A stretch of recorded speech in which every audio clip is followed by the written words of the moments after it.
여러분 안녕하십니까? 저는 오늘 이 시간에 나팔절에 대해서 여러분께 말씀을 드리고자 합니다. 2024년도 10월 3일이 나팔절이었습니다. 자, 나팔절은 유대력으로 7월 1일 날 나팔절에 나팔을 불어라 라고 말씀을 하시고 있는데 요 10월 3일은 나팔절이면서 대한민국으로 보게 되면 개천절이었죠. 자, 개천절이라고 하는 것은 열릴 개자, 하늘이 열린 날이다 라고 하는 뜻인데요. 이 하늘이 열린다 라고 하는 표현은 에스겔 1장에 30년 4월 5일 날 하늘이 열리고 보좌가 보이고 무지개가 보이고 그리고 안팎으로 기록된 책을 먹었다 라고 하는 말씀이 나오고, 그리고 계시록 1장 10절 그리고 4장 그리고 5장 그리고 10장에 보게 되면 주의 날에 하늘이 열리고 보좌를 보고 무지개를 보고 안팎으로 기록된 책을 먹게 되는 장면이 나오죠. 자, 그래서 이 나팔절과 개천절과의 이 영적인 관련성이 있는데, 이 나팔절이라고 하는 이 절기는 가운데 절기죠. 자, 1년에 7번의 절기 성회로 모이는 그 절기 안식일이 있는데 1월 15일 그리고 1월 21일 그리고 오순절이 있고 그 다음에 나팔절이 있죠. 그리고 대속죄일이 있고 그 다음에 초막절 첫날이 있고 그다음에 초막절 마지막 날이 있습니다. 자, 그래서 이 나팔절이라고 하는 요 나팔절 절기가 7 그 절기 안식일 중에서 정 가운데에 위치하고 있는데, 정 가운데에 위치한 이 나팔절 절기의 날짜는 7월 1일입니다. 자, 여기에서 이 영적으로 우리에게 말씀하시는 메시지가 많이 들어있는데, 자, 계시록 1장 10절에 보게 되면 내가 주의 날에 나의 뒤에서 들리는 나팔 소리와 같은 큰 음성을 들었다 라고 말하지 않았습니까? 자, 그러면 나팔 소리하고 큰 음성이 같이 연결되어져 있는데요. 계시록 14장 6절에 가게 되면 가운데 하늘을 날아가는 천사. 자, 여기에도 가운데라는 표현이 나옵니다. 자, 가운데 하늘을 날아가는 천사가 큰 음성으로 외쳐 가로되. 자, 우리 계시록 14장 6절부터 보게 되면은 가운데 하늘을 날아가는 천사가 있고, 그 다음에 그 뒤를 따라가는 천사가 있고, 그 다음에 또 세 번째로 그 뒤를 따라가는 천사가 있는데, 가운데 하늘을 날아가는 천사가 영원한 복음을 갖고 있다라고 말하고 있습니다. 자, 이 영원한 복음이라고 하는 것은 에베소서 6장 15절에서 평강의 복음을 말하는 것이죠. 평강의 복음. 자, 그래서 이 평강의 복음을 깨닫기 위해서는 영원한 복음을 깨달아야 하는데, 영원한 복음을 깨닫기 위해서는 가운데 하늘을 날아가는 것이 무엇인지를 알아야 합니다. 자, 나팔절이 가운데에 위치한 절기인데, 이 나팔절에 우리가 외쳐야 되는 메시지는 바로 의 메시지이죠. 자, 왜 그런가? 계시록 1장 10절에 주의 날에 나의 뒤에서 들리는, 자, 나의 뒤에서라고 하는 표현이 마태복음 3장 11절에 나오죠. 나의 뒤에서 오시는 분은 나보다 강하시다 라고 말하는데, 자, 이 강하다라고 하는 표현은 잠언 24장 5절에 지혜가 있는 자는 강하다라고 말했기 때문에 이 나팔소리는 바로 지혜로운 소리, 강한 소리. 자, 그래서 이 나팔소리와 같은 이 큰 음성은 결국은 예수님의 지혜, 하나님의 지혜를 말하는 것인데, 주님께서 삼낮 삼밤 땅속에서를 말씀하실 때 솔로몬의 지혜보다도 더 큰 지혜라고 말씀을. 자, 그래서 이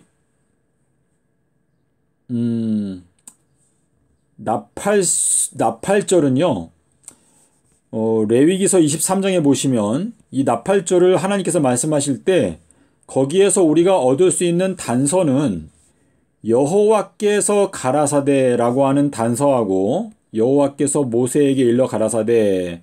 자, 이 여호와라고 하는 이름은 출애굽기 5장 3절에서 하나님께서 출애굽 사건을 통해서 여호와라고 하는 이름을 알려주실 것이다 라고 말씀을 하시고 있습니다. 자, 그래서 이 출애굽 사건이 여호와라고 하는 이름을, 출애굽기 6장 3절입니다. 제가 정정하겠습니다. 출애굽기 6장 3절에서 그 여호와라고 하는 이름을 알려주시는 것인데, 여호와께서 가라사대 7월 1일은 나팔절인데 나팔을 불어서 기념하라 라고 말씀하시면서 화제, 불로 번제를 드려라 라고 말씀하시고 있습니다. 자, 이 불이라고 하는 것은 그 하나님의 말씀, 그리고 이 심판의 불, 이러한 의미가 여기에 들어있기 때문에 이 나팔절은 이제 2001년도를 가리키죠. 왜냐면 7번째 천년기에 들어와서 첫 번째 해가 되기 때문에 이 2001년이 나팔절을 가리키는데, 이 나팔절 때에 전파되고 불리워져야 되는 메시지가 바로 가운데에 해당되는 메시지이다. 그래서 가운데 하늘을 날아가는 천사가 영원한 복음을 갖고 있는데, 이 영원한 복음은 평강의 복음이다. 에베소서 6장 15절에.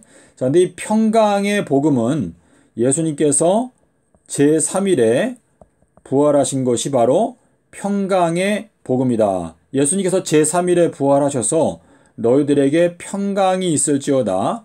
너희들에게 성령을 받으라. 이렇게 말씀을 하셨죠. 그래서 히브리서 12장 14절에도 보게 되면 너희가 모든 사람과 함께 거룩함과 평강을 구하라. 이것이 없으면 아무도 주를 보지 못하리라. 자, 주님을 보는 장면은 계시록 22장 4절에 나오지 않습니까? 그래서 이 나팔절이 가운데에 위치한 절기라는 것을 저희들이 깨닫게 될 때, 주의 날에 나팔 소리와 같은 큰 음성이 바로 삼낮 삼밤 땅속에서라는 것을 깨닫게 될 수가 있습니다. 자, 가운데라고 하는 이 단어가 화살이라고 하는 단어죠. 하치라고 하는 단어인데요. 자, 이 가운데, 이제 밤중 소리, 가운데 밤의 소리, 화살을 의미하는데, 계시록 5장 6절하고 7장 17절에도 보면 보좌 가운데에 일어서 있는 어린 양이 목자가 된다 라고 말씀하셨죠. 근데 주님께서 베드로에게 요나의 아들아 너가 어린 양을 먹여라 라고 말했습니다.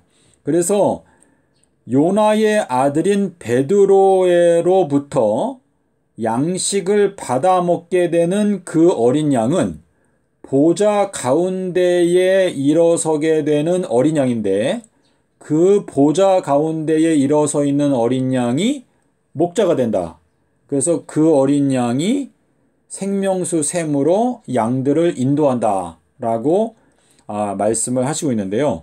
이 내용을 헬라어 원문을 볼 때에만이 확인할 수 있는 내용인데, 요한복음 21장 15절, 16절, 17절에 있는 내용을 계시록에 나오는 어린 양이라는 단어와 함께 비교해서 보실 때에만이 확인할 수 있는 내용이 되겠습니다. 자, 우리 성령 보혜사가 오시면, 자, 우리 요한복음 16장 14절에 보면 성령 보혜사가 오시면 내 영광을 너희들에게 나타내서 보여주리라. 자, 이 예수님의 영광은 십자가의 영광이죠. 인자가 영광을 얻을 때가 왔도다. 자, 우리 요한복음 7장 39절에 뭐라고 되어 있죠? 예수께서 아직 영광을 얻지 못하신 고로 성령이 제자들에게 함께 계시지 아니하더라.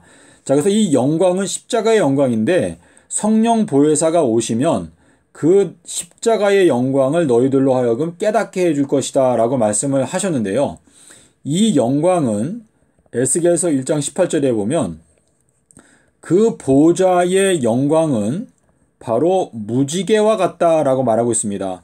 자, 근데 이 무지개가 활인데 이 활이 계시록 6장 2절에 나오는 그 흰말 탄 자가 가지고 있는 활을 말하는 것인데, 자, 이 활은 캐세트라고 하는 단어죠.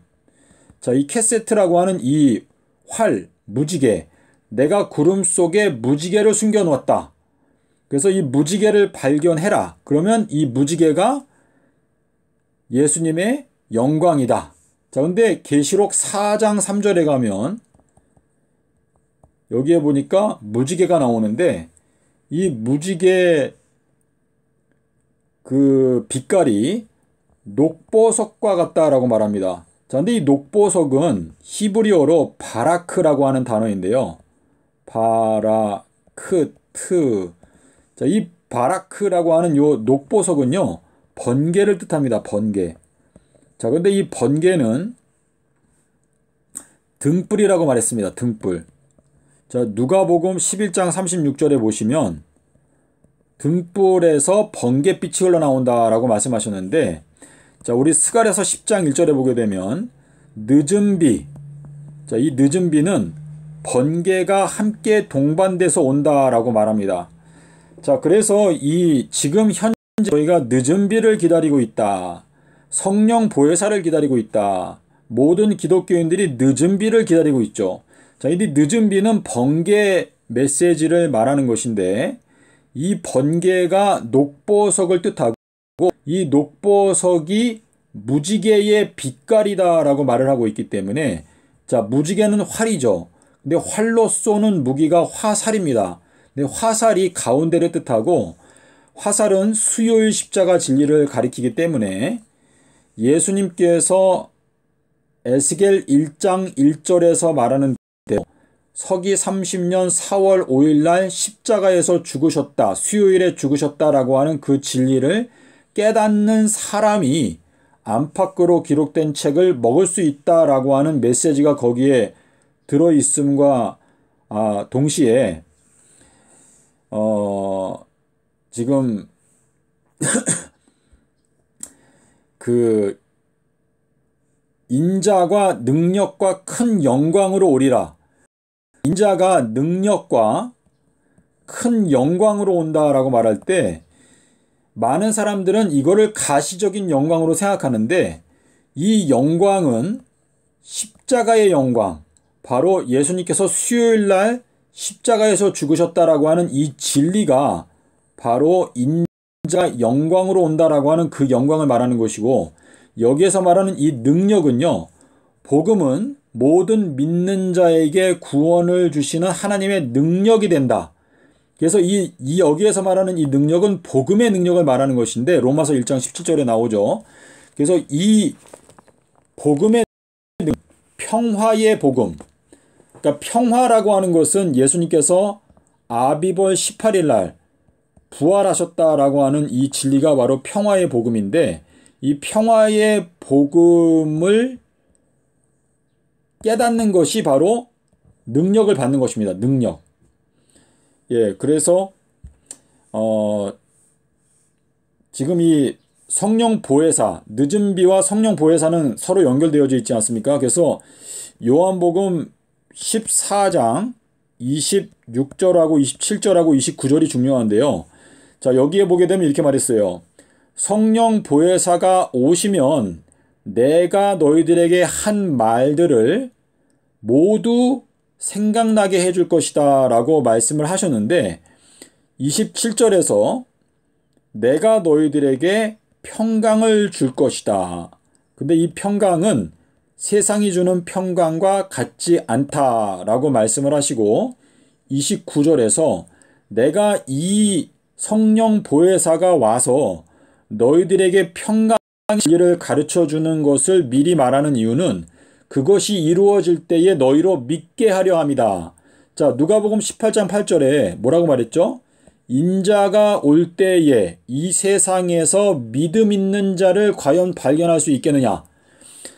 자, 믿음을 갖는 것이 이 마지막 때에는 그만큼 어려운데 너희가 이 성령 보혜사가 와서 평강의 진리에 대하여 너희들에게 깨우쳐 주고자 하고 그 메시지가 들려질 때 너희들 믿도록 하기 위해서 성령 보혜사가 와서 평강의 진리를 증거하게 되면 너희들이 그 말씀을 믿도록 하기 위해서 너희들에게 미리 알려주는 것이다 라고 말씀을 하시고 있습니다. 자, 그래서 성령 보혜사께서 저희들의 마음 가운데 깨우쳐주는 진리는 평강의 복음, 에베소서 6장 15절에 나오죠. 평강의 복음, 그리고 나의 영광을 나타내리라 요한복음 16장 14절에 나오지 않습니까? 근데 그 영광은 바로 십자가의 영광이다.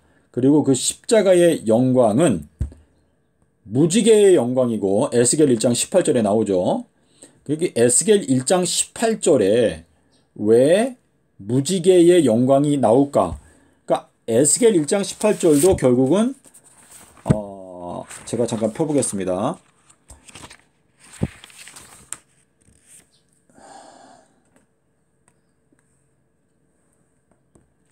죄송합니다. 에스겔 1장 28절이네요.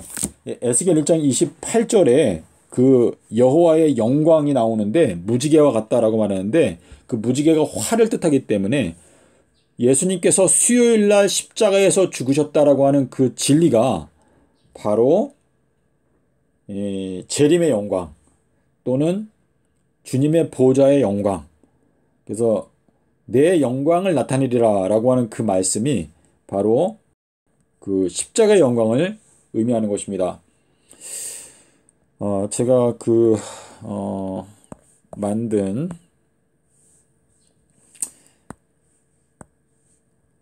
자, 우리 여기 요한복음 14장 26절로 29절에 나오는 말씀인데요. 여러분께서 그 새 언약은 새 예루살렘 언약이다라는 것을 마음 가운데 꼭 깨닫게 되시기를 바랍니다.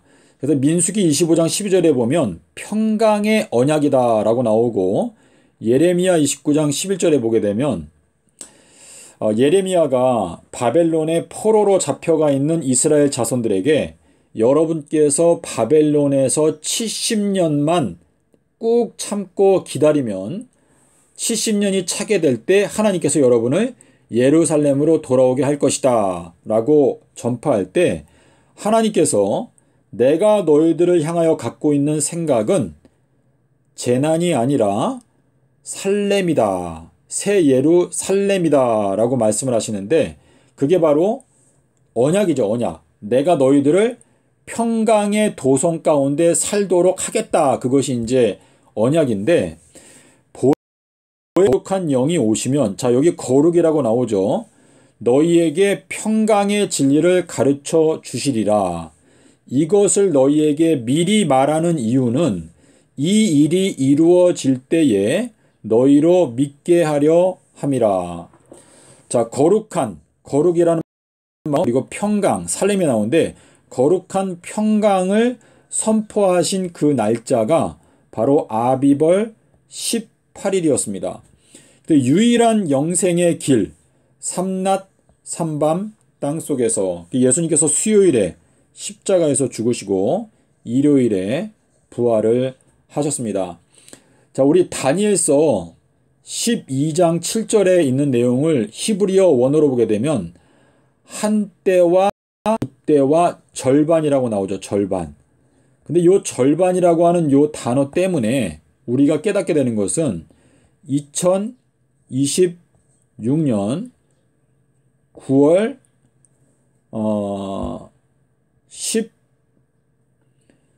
제가 한동안 이거를 얘기를 안 했기 때문에 좀 11일 1, 2, 3, 4, 5, 6, 7, 8, 9, 10. 예. 그러니까 9월 12일이죠. 9월 12일이 요 날이 나팔절인데요. 9월 12일부터 한 때와 두 때와 절반, 그 내용이 이 다니엘서 12장 7절의 내용인데, 요 나팔절이 가운데 절기이기 때문에 2026년 9월 12일에 대하여 깨달을 수가 있는 것입니다. 예, 그래서 여러분께서 그 절기 안식일에 대해서 살펴보시게 되면 나팔절이 일곱 번째 천년기가 되었을 때 나팔이 불리워지는 것인데, 그 나팔절이 가운데에 해당되는 절기이기 때문에 그 나팔 소리는 예수님께서 수요일에 십자가에서 죽으셨다라고 하는 그 진리, 그 메시지가 이제 전파될 때가 되었다라는 것을 의미하는 그 나팔절이 되는 것이죠. 그러니까 나팔절에서 세 가지 단서가 있죠. 나팔, 그리고 여호와, 그리고 불로 화제를 드려라. 자, 이렇게 말씀을 하시고 있는데, 그래서 여러분께서 제가 여러분께 드린 설명이 어느 정도 이해가 되시기를 기대하면서 제가 다음 화면으로 넘어가겠습니다. 자, 여기에 보게 되면 이제 그 요나의 아들에게 주님께서 놀라운 축복을 주시는데, 자, 주님께서 요나의 아들을 목자로 세우셨죠. 그거는 요한복음 21장 15절, 16절, 17절에 나오는데, 요나의 아들이 곧 요한의 아들이다라는 것을 저희가 확인할 수가 있는데요. 자, 여기 그 요나의 아들이 받는 축복은 1번부터 6번까지 제가 이렇게 적어 놨는데, 여기에서 3번, 너가 음부의 문들을 이긴다. 자, 근데 이 음부라고 하는 단어가 헬라어로 하데스인데요. 하데스. 자, 이 하데스라고 하는 이 단어가 알파에다가 하, 듀오. 자, 요렇게 쓰는데, 이 하데스라고 하는 이 단어를 문자 그대로 번역하게 되면 깨달을 수 없는, 보이지 않는, 또는 보이지 않는 이란 뜻인데요. 이 예수님께서 요나의 아들아, 음부의 문들이 너를 이기지 못할 것이다 라고 말할 때, 그거를 더 정확하게 문자 그대로 번역하게 되면 보이지 않는 문들이 너를 이기지 못할 것이다. 보이지 않는 문들이 너 위에 세워지는 교회를 이기지 못할 것이다 라고 하는 뜻인데, 계시록 1장 18절에 보게 되면 내가 사망과 음부의 열쇠를 갖고 있다. 자, 주님께서 1월 18일 날 부활하셨죠. 그래서 계시록 1장 18절에 이 사망과 음부의 열쇠를 갖고 있다라고 하는 말씀이 기록되어져 있는 것인데, 요나의 아들이 되게 되면 주님께서 사망과 음부의 문을 열고 부활하신 날짜가 1월 18일, 아비벌 18일이라는 것을 깨닫게 되기 때문에, 그 깨달을 수 없었던 그 문이 저희들의 눈에 보여지게 되기 때문에, 그 깨달을 수 없는 문들이 너를 이기지 못한다, 음부의 문들이 너를 이기지 못한다 라고 하는 그 말은, 예수님께서 아비벌 18일 날 서기 30년에 부활하신 그 진리를 깨닫게 되는 요나의 아들들은 이 세상 바벨론에 있는 교회들처럼 예수께서 아비벌 16일 날 부활했다라고 착각하고 있는, 그리고 그 십자가 연도조차도 깨닫지 못하고 있는 이 바벨론 교회 사람들은 그 음부의 문들을 이길 수가 없죠. 왜냐하면 주님께서 언제 음부의 권세를 이기셨는지 모르기 때문에, 나를 따라와라, 내가 곧 길이고 진리고 생명이다. 히브리서 10장 20절에서 음부, 그러니까 휘장 가운데 열어놓으신 새롭고 산 길, 그러니까 휘장이 열렸다. 그러니까 주님께서 그 음부에 들어가셨다가 음부의 권세를 이기고 부활하신 것이 서기 30년 아비벌 18일이다라고 하는 그 진리를 깨닫게 되는 사람들은 요나의 아들들 외에는 깨달을 수가 없는 진리입니다. 그래서 주님께서 요나의 아들아, 너가 복이 있다. 너한테 영생이 있구나. 너한테 계시가 열렸다. 음부의 문들이 알지 못하는, 깨달을 수 없는 문들의 그 권세가 너를 이길 수 없을 것이다. 너가 반석이다. 내가 너에게 천국 열쇠를 주리라. 자, 이게 뭐냐면 음부의 문을 여는 열쇠를 주겠다라는 그 뜻 아니겠습니까? 그리고 너가 목자다. 너가 나의 양들을 먹여라. 자, 이렇게 말씀을 하시고 있습니다. 자, 대한민국 기독교단의 성도 여러분들, 지금 저희가 설교단상에서 늦은 비에 대해서 많은 설교를 하고 있지만 예수께서 증거하시는 성령 보혜사, 늦은 비, 번개의 메시지, 녹보석, 무지개의 메시지, 그리고 나팔소리, 이것은 전부 다 바로 주님의 십자가의 비밀을 말하는 것인데, 이 성령 보혜사가 오셔서 하는 일은 평강의 진리를 깨닫게 해준다. 자, 우리 누가복음 10장 5절에 뭐라고 말했죠?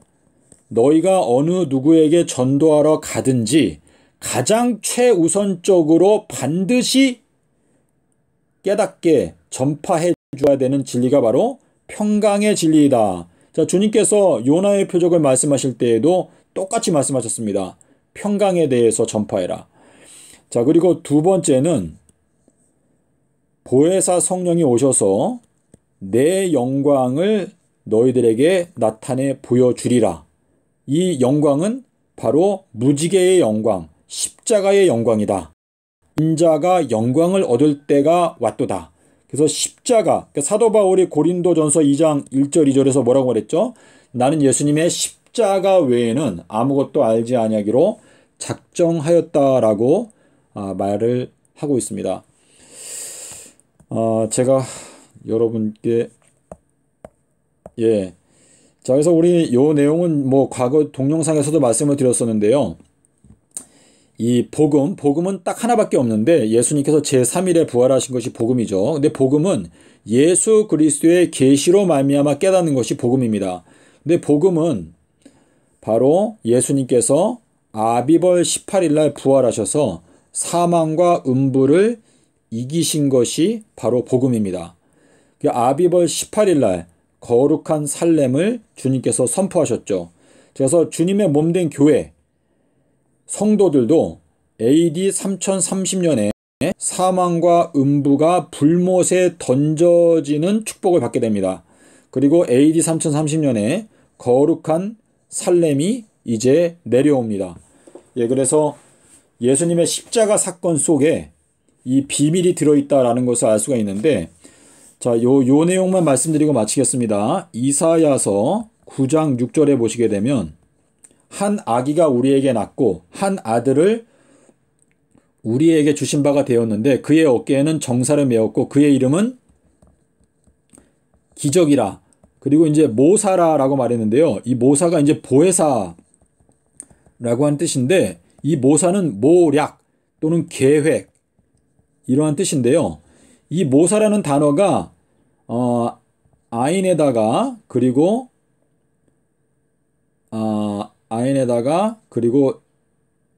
에츠, 그러니까 요 아인은 16번째 알파벳이고 차대는 18번째 알파벳인데, 그 다음에 여기다 이제 해를 쓰는데요. 이 모사, 모략, 계획, 요 단어는 하나님께서 갖고 계신 계획은 16이라고 믿었던 그 교리를 18로 참된 진리로 돌이키게 하는 것이 주님의 계획입니다. 그래서 금요일 십자가설이 이제 악인들이 빠지게 되는 음부, 구덩이이고, 그리고 18은 주님께서 은혜를 베푸는 자가 깨닫게 돼서 구원을 얻게 되는 시온의 메시지가 되는 것이죠. 자, 그래서 우리 열왕기상 8장 2절에 보게 되면 에다님 월, 그러니까 티스리월 7월 달에 솔로몬이 언약궤를 시온으로 옮긴다라고 말하는데, 자, 우리가 지금 7월 달에 들어와 있죠. 7번째 천년기에 들어와 있는데 언약궤가 열린다. 계시록 11장 19절에 나오는데 지금 이 언약궤에 들어있는 메시지를 시온산, 시온은 뭐죠? 시요나. 그러니까 요게 18일. 시온산은 아비벌 18일을 가리키는 것인데 시요나로 이 언약궤를 옮기는 것은 이 2001년부터 2030년 사이에 이루어지는 것이다 라는 것을 열왕기상 8장 2절에서 말을 하고 있는데요. 자, 이 모사라고 하는 이 단어가 영어로 하면 이제 카운셀러, COUNSELOR, 카운셀러인데 내가 또 다른 보혜사를 너희에게 보내주겠다라고 말할 때 또 다른 보혜사, 또 다른 모사, 또 다른 그러니까 내가 갖고 있는 이 계획, 내가 갖고 있는 모략을 너희들로 깨닫게 해주는 보혜사, 모사를 너희들에게 보내줄 것이다. 근데 이 보혜사는 내 말을 너희들로 하여금 깨닫게 해줄 것이다. 그래서 이 모사라고 하는 이 단어는요, 계획이고 이게 바로 이제 척추뼈인데요. 척추뼈. 우리 사람의 척추뼈가 33개죠. 그래서 우리의 신체 자체가 삼낮 삼밤 땅속에서라고 하는 그 척추뼈를 갖고 있는 것이죠. 그런데 이 말씀을 거절하게 되면 결국은 척추뼈가 부러지는 것인데 예수님은 십자가에서 죽으실 때 그 뼈가 하나도 부러지지 않게 될 것이다 라고 예언되어져 있죠. 그 말씀이 시편 34편 20절, 요한복음 19장 36절에 나오는데 예수님께서 갖고 계시는 그 뼈대, 이 예수님의 계획표는요, 결단코 바뀌어질 수가 없습니다. 그래서 전도서 3장 14절에 보시면 하나님께서 행하시는 일은 영원히 있을 것이라 사람이 거기에 더할 수도 없고 또 뺄 수도 없나니 이는 사람으로 하여금 여호와를 경외하도록 하기 위함이다 라고 말씀하시고 있습니다. 그래서 우리가 지금 볼 때 하나님의 계획이 과연 계획대로 이루어질까? 근데 성경에서 뭐라고 말하고 있죠? 지체되는 것처럼 보일지라도 더딜지라도 기다리라. 지체되지 아니하고 반드시 응하리라. 자, 우리 하박국 2장 4절에도 나오는 말씀이고 계시록 10장 6절 7절에도 나오는데 지체하지 아니하리라 라고 이렇게 말씀을 하셨는데요. 주님께서 갖고 계신 계획은 서기 30년부터 서기 3030년까지 분명하게 갖고 계시기 때문에 2030년이 바로 첫째 부활의 해가 된다는 것을 저희가 분명하게 알 수가 있습니다. 여러분께서 이 말씀을 기도하시는 마음으로 생각하게 될 때 지금 보혜사 성령께서 우리들에게 깨우쳐주는 확고한 진리는 서기 30년 수요일날 십자가에서 죽으시고 일요일에 부활하신 예수 그리스도의 십자가의 비밀이라는 것을 분명하게 알 수가 있습니다. 감사합니다.